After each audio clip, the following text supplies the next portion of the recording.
हमारे प्रदेश के अंदर उस वक्त के अंदर जाट आरक्षण आंदोलन को लेकर के पूरे प्रदेश भर में अलग अलग जिला हेडक्वार्टरों के ऊपर बड़ी बड़ी संख्या में केवल जाट समाज के ही नहीं बल्कि 5 ऐसी जातियां थी जिसको कांग्रेस की सरकार ने जाते जाते आरक्षण के नाम पे कहीं उनका वोट लेना चाहते थे, एक आधा अधूरा आरक्षण देने का काम किया था। वो कोर्ट में चैलेंज हुआ, बीजेपी की सरकार बन गई थी। भाजपा के लोग तो जात पात मजहब और धर्म के नाम पे लंबे समय से राजनीति कर रहे हैं। वो नहीं चाहते थे कि हमारी इन 5 जातियों को आरक्षण मिले। मनोहर लाल खट्टर उस वक्त मुख्यमंत्री थे। मैंने जब ये बात रखी तो उन्होंने आश्वासन दिया विधानसभा में हमें कि हम इन कमियों और खामियों को पूरा करके नए सिरे से इन 5 जातियों को फिर से आरक्षण में शामिल करेंगे। लेकिन साथियों, नियत ठीक नहीं थी, नियत खराब थी। आखिरी समय में आकर के सरकार ने आरक्षण समिति के लोगों को स्पष्ट कह दिया कि हमने अपनी तरफ से सारी कोशिशें कर ली, लेकिन कानून नहीं कहता कि हम आपको आरक्षण में शामिल कर लें। और इसी जसिया में जहां ये धाम बढ़ रहा है, सबसे बड़ा आंदोलन चला था। नमस्कार, स्वागत आपका हरियाणा न्यूज 24 पे। मैं हूं मुन्ना लांबा, मेरे चौकी विलेज सिंधु के साथ। हम मौजूद हैं रोहतक जसिया में और 9वां स्थापना दिवस मनाया जा रहा है। दीनबंधु सर छोटू राम जी का 9वां स्थापना दिवस और जाट संघर्ष समिति और छोटू राम संघर्ष समिति दोबारा 9वां स्थापना दिवस है। और ये तस्वीरें देख लीजिए, अलग अलग जगह से लोग यहाँ पहुँचे हैं और अपने अपने तरीके से लोग यहाँ पे डोनेशन कर रहे हैं जाट संघर्ष समिति। और लगभग जाट जो संस्था थी वो बन के लगभग तैयार है और अभी काफ़ी काम बाकी है। कहते हैं कि बहुत जल्दी ख़त्म कर दिया जाएगा। और यहाँ पे देश विदेशों से और जो भी बच्चे देश विदेशों में जाते हैं वो यहीं पढ़ाई करेंगे। और अभी मेरे पीछे अभय सिंह चौटाला पहुँचे हैं, वो क्या कहते हैं उनके बातचीत भी सुनाएंगे। मैं सबसे पहले तो विशेष रूप से जो इस संस्था के साथ लंबे समय से जुड़े हुए हैं, जिन्होंने अपने जरूरी काम छोड़ करके कैसे समाज को आगे बढ़ाया जाए, कैसे संस्था का आगे निर्माण किया जाए। मुझे जो परसों प्रधान जी की तरफ से निमंत्रण मिला, हालांकि आजकल शादियों का बहुत बड़ा सीजन है और एक एक दिन में 10-10, 12-12 साथियों के यहाँ जाकर के हाजिरी लगानी पड़ती है। लेकिन मुझे जैसे ही इन्होंने कहा कि हमने 9वां स्थापना दिवस रखा है और हम आपकी उपस्थिति चाहते हैं, मैंने कहा मैं जरूर आऊंगा। और मुझे आज खुशी है इस बात की, जब ये पौधा लगा था तब भी मैं आया था। मुझे अच्छी तरह से याद है, हमारे प्रदेश के अंदर उस वक्त के अंदर जाट आरक्षण आंदोलन को लेकर के पूरे प्रदेश भर में अलग अलग जिला हेडक्वार्टरों के ऊपर बड़ी बड़ी संख्या में केवल जाट समाज के ही नहीं बल्कि 5 ऐसी जातियां थी जिसको कांग्रेस की सरकार ने जाते जाते आरक्षण के नाम पे कहीं उनका वोट लेना चाहते थे, एक आधा अधूरा आरक्षण देने का काम किया था। वो कोर्ट में चैलेंज हुआ, बीजेपी की सरकार बन गई थी। भाजपा के लोग तो जात पात मजहब और धर्म के नाम पे लंबे समय से राजनीति कर रहे हैं। वो नहीं चाहते थे कि हमारी इन 5 जातियों को आरक्षण मिले। इसलिए जब मामला सुप्रीम कोर्ट पे पहुंचा तो सरकार की तरफ से ये लिख करके दिया गया सुप्रीम कोर्ट में कि जो इसमें कमियां और खामियां हैं, कुरीतियां हैं, हम इसको नए सिरे से विधानसभा में लेकर के आएंगे और उसको पूरा करेंगे। हमें भी विश्वास में लिया गया सरकार की तरफ से। मुख्यमंत्री ने उस वक्त, मैं विधानसभा में अपोजिशन का लीडर था, और मुख्यमंत्री ने जब हमने ये बात उठाई कि कांग्रेस की सरकार ने जाते जाते हमारी 5 जातियों को आधा अधूरा आरक्षण दिया जो कोर्ट में आज खारिज हो गया, आपकी सरकार इसके ऊपर क्या निर्णय लेगी, क्या फैसला करेगी। मनोहर लाल खट्टर उस वक्त मुख्यमंत्री थे।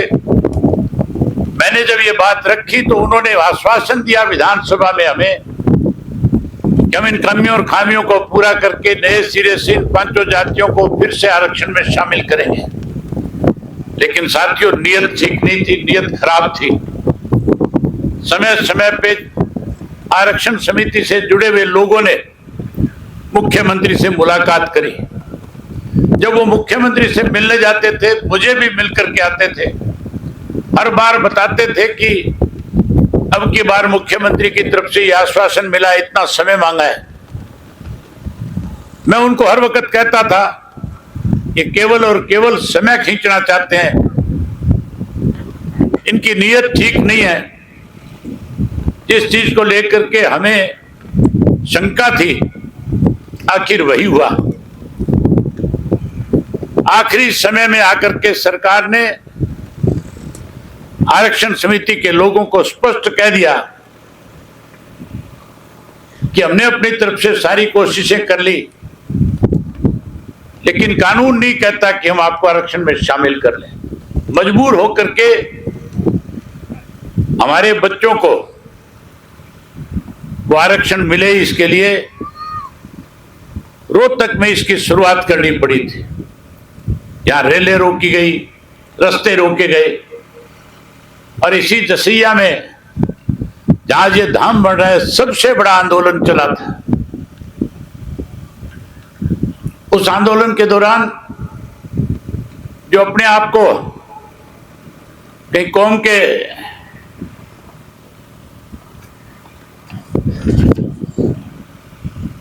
मानते थे कि हम अपनी कौम को आगे बढ़ाने का काम करेंगे, जिन लोगों ने कहीं आरक्षण के नाम पे हमारे साथ कमियां खामियां छोड़ करके भेदभाव किया था, वो लोग तो आपके बीच में नहीं आए। लेकिन मैंने आपके बीच में आकर के खड़े होकर के एक बात कही थी कि मेरे लिए कौम पहले है, राजनीति बाद में है। अगर कोई मेरी कौम के ऊपर किसी तरह का प्रेशर बना करके कमजोर करने की कोशिश करेगी, तो हम राजनीति से ऊपर उठ करके अपनी कौम के साथ खड़े होकर के उनकी लड़ाई को लड़ने का काम करेंगे। हमने वो लड़ाई लड़ी, और एक समय ऐसा भी आ गया था कि सरकार ने सारी बातें मानने के लिए दिल्ली के अंदर फिर से अमित शाह के नेतृत्व के अंदर सारी की सारी मांगे स्वीकार करने का आश्वासन देकर के उस आंदोलन को खत्म किया था। लेकिन साथियों, भाजपा के लोगों ने फिर वही केवल आश्वासन, कोरे आश्वासन देकर के उसको लंबा समय खींच करके कहीं विवाद खड़े करने का काम किया। आज मुझे मंच पे ये देख करके बहुत दुख लगा कि जो लोग मंच पे खड़े होकर के ये कहते हैं कि हम अपनी कौम को आगे बढ़ाना चाहते हैं, जो लोग कौम की पैरवी करना चाहते हैं, वही एक दूसरे को नीचा दिखाने के लिए किस तरह से मंच के ऊपर आकर के विवाद खड़ा करते हैं।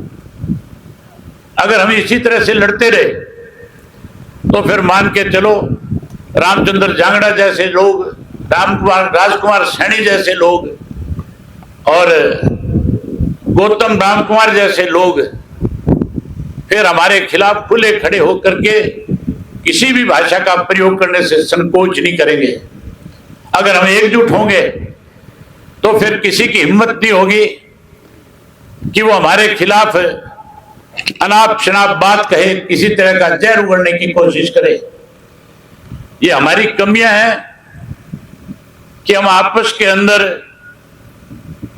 किसी भी इश्यू को आपस में बैठ के सुलझाने के बजाय मंच पे लेकर के आए, तो फिर मान के चलो ये प्रेस के लोग भी कहीं ना कहीं लोगों के बीच में मैसेज देंगे कि इस कौम के लोग मंच पे भी आपस में लड़ने का काम करते हैं।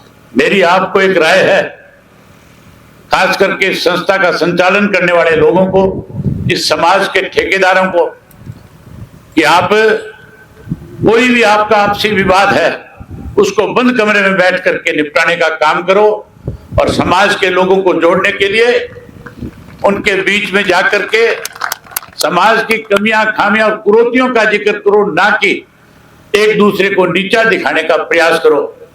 जब आप इन सब चीजों को लेकर के आगे बढ़ोगे तो मैं खुल करके एक बात कह सकता हूं कि फिर हमारे समाज को कोई कमजोर नहीं कर सकेगा और हम जैसे पहले 36 जात के लोगों को अपने साथ लेकर के अपनी जिम्मेवारी का निर्माण करते आए हैं, फिर से 36 जात के लोग हम पे विश्वास करके हमारी बात को तवज्जो देने का काम करेंगे और 36 जात के लोग जो इनको आज अलग अलग राजनीतिक दल धर्म के नाम पे, जात के नाम पे, मजहब के नाम पे बांटने का काम करते हैं, वो लोग फिर से आपके साथ खड़े होकर के अपना भाईचारा मजबूत करने का काम करेंगे। मुझे आज फिर आप लोगों ने निमंत्रण दिया, आपसे मिलने का मुझे सौभाग्य मिला, आपके रूबरू हुआ, इसके लिए तो मैं इस कमेटी का आभार व्यक्त करता हूं। पहले भी मैंने खुल करके जो मेरे से जिस किस्म की डिमांड रखी गई, मैंने उससे बढ़ करके अपनी तरफ से जो मेरे से बन पाया देने का काम किया और खुल करके कह करके गया था कि कभी परमात्मा ने मुझे इस प्रदेश की सेवा करने का मौका दिया तो फिर धाम के लिए किसी से पैसा मांगने की जरूरत नहीं पड़ेगी, फिर सारा पैसा सरकार की तरफ से खर्च करके चौधरी छोटू राम धाम का नाम न केवल हरियाणा प्रदेश बल्कि विश्व के स्तर पे इस संस्था का नाम बने, ऐसा काम करेंगे। आज फिर अपनी तरफ से 11 लाख रुपए जो है इस संस्था को देकर के जा रहा हूं। जहां ये ठीक समझेंगे, उचित समझेंगे, उसको खर्च कर लेंगे। एक बात इनसे फिर कहना चाहूंगा कि जैसे पहले मैंने जो पैसा आपके यहां दिया था, आपकी कमियों की वजह से, या ये समझो कि क्यों समय पे आपने जाकर के उसके लिए संपर्क नहीं किया, उसकी वजह से हमारा 50 लाख रुपए लैप्स भी हुआ था। लेकिन ये पैसा आपका लैप्स ना हो, इसके लिए आप मेरे से जरूर संपर्क करना ताकि पैसा आपको समय पे मिल जाए और आपका काम फिर से चले। तो अभी चौटाला यहाँ संबोधन दे के गए हैं और अपने राहत कोष से उन्होंने 11 लाख रुपए की धनराशि भी दी है और ये कहा कि और भी ज़रूरत होगी उस सर छोटू राम जो धाम है, इसके लिए हम तत्पर तैयार रहते हैं और आगे भी रहेंगे। और उन्होंने कहा कि एकजुट रहिए और साथ साथ का ये संस्थान हरियाणा नहीं विश्व पटल पे लेके जाएंगे और इसके लिए बड़ी कोशिशें करनी पड़ेंगी। और हबी चौटाला के जो संबोधन दिया है इसके बारे में आपकी क्या राय है? तो सभी इन बातों के साथ मैं मुन्ना लांबा, मेरे सहयोगी विनय सिंधु के साथ हरियाणा न्यूज़ 24।